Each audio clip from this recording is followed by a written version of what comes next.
Dünyada elə bir ölkə varmı ki, həm modanın paytaxtı, həm tarixin canlı muzeyi, həm də pizzanın və makaronun vətəni. Bəli, bugün sizə qədim Roma imperiyasının mirasçısı, sənətin, mətbəxin və romantikanın beşiği olan İtaliyadan danışacağam. Kolizeydə döyüşlərin sədasını, Venesiyada qayıqla dolaşmağın sehrini və Toskana bağlarında gün batımını hiss etməyə hazırsınızmı? O zaman gəlin İtaliyanın gizli qalan tərəflərini birgə kəşf edək.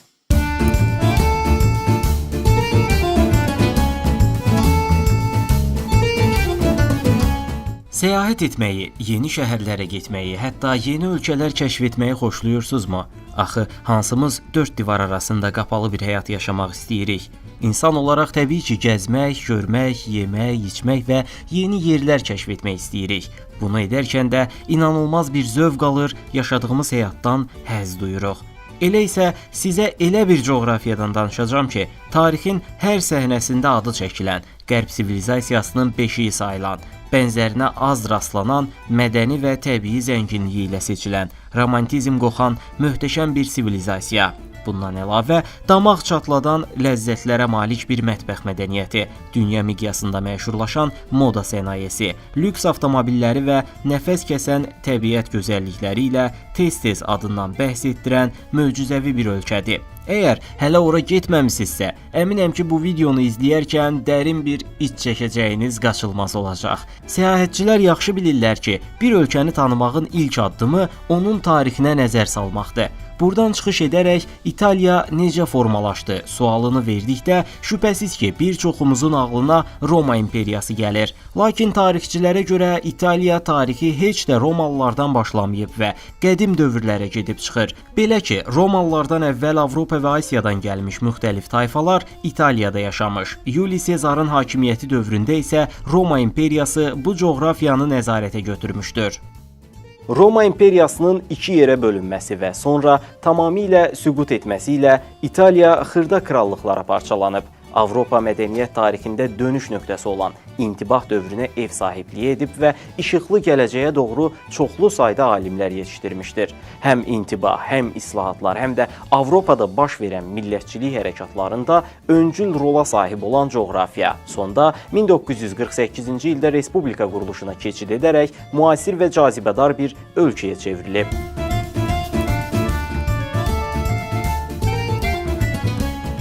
İtaliya bayrağını Fransa bayrağı ilə çox zaman qarışdıranlar olur. Bu da haqsız deyil. Çünki İtaliya bayrağı rənglərinin ilhamı fransız bayrağından alınıb. Fransızların bayrağındakı mavi rəng əvəz olunaraq yerinə Milanın mülki mühafizəçilərinin formalarının rəngi olan yaşıl əlavə edilib.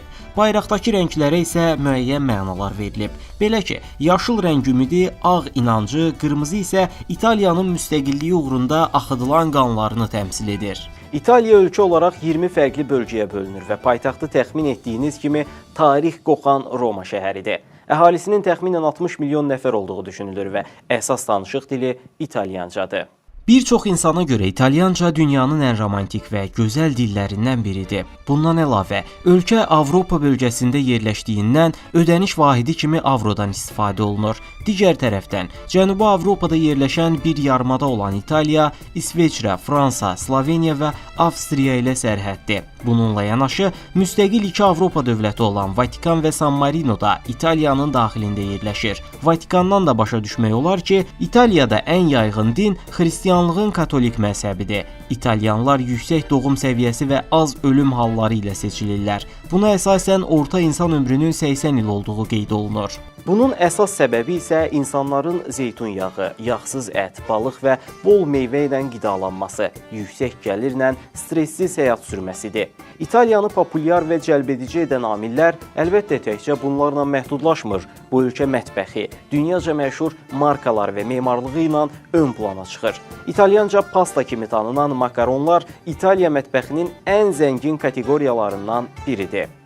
Çoxsaylı kəsim üsulları ilə demək olar ki, hər damaq zövqünə uyğun makaronlar hazırlanır. Xüsusilə evdə hazırlanan makaronları olduqca dadlı olur. Bundan əlavə, İtaliya pizzanın da vətəni sayılır. İtalyanlar dadlı və nazik pizzalarını yenə dünyaca məşhur şərabları ilə birlikdə yeməyi çox sevirlər. Şərab dedikdə sadə bir içki yox, Toskana və Siciliya bölgələrində istehsal edilərək bütün dünyaya ixrac olunan xüsusi içkilər nəzərdə tutulur. Hətta turistləri buradakı üzüm bağlarına cəlb edə bilmək üçün şərab dadım mərkəzləri belə açıblar.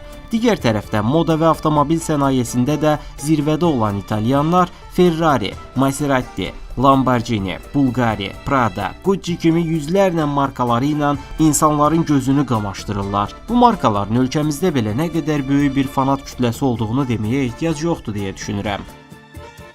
Həm turizmlə əldə etdikləri gəlirləri, həm də dünya bazarına satdıqları məhsulları nəzərə alsaq, Avropanın ilk 5 iqtisadiyyatı arasında yer almaları heç də təəccüblü deyil.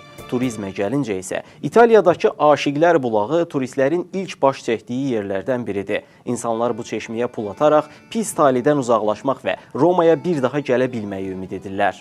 Məlumdur ki, Trevi çeşməsi ətrafında gündəlik olaraq 3000 avro civarında pul toplanır və bu məbləğ hökumət tərəfindən yardım təşkilatlarına paylanır. İtaliyanın turistləri cəlb edən ən böyük xüsusiyyəti isə turizmin hər sahəsinə xitab edə bilməsidir. Məsələn, Avropanın ən qədim universitetlərini görmək istəyirsinizsə, Bologna Universitetinə gedib mədəniyyətlə tanış ola, Pompey antik şəhərini ziyarət edərək Vezuviyə dair hekayəni xatırlaya bilərsiniz. Yaxud da Mavi dənizi, qayalıqlardakı evləri və möhtəşəm təbiəti ilə UNESCO-nun Dünya İrsi siyahısında yer alan Cenova şəhərində dənizin dadını çıxara, Şimali İtaliyada yerləşən Florensiyaya gedərək özünüzü orta əsrləri xatırladan, tarix qoxan möhtəşəm tikililər arasında tapa bilərsiniz. Bu da bəs etmədisə və daha elit bir təcrübə istəyirsinizsə, Avropanın ən inkişaf etmiş və ən zəngin şəhərlərindən biri olan modanın ürəyi Milana gedərək suvenir ala və şəhərin ətrafında onlarla şəkil çəkdirmək istəyəcəyiniz tikililəri görə bilərsiniz.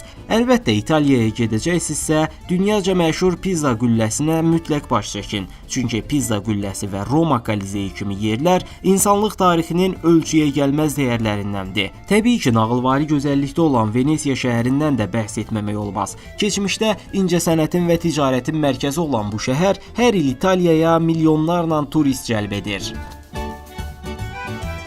İtaliyadan yola çıxaraq kiçik bir nəticə çıxarmaq istəyirəm. İnkişaf etməkdə olan ölkələrin zənginləşməsi və populyarlaşması üçün ən əsas şərt göründüyü kimi keyfiyyətli məhsullar istehsal etmək və marka dəyəri yaratmaqdır.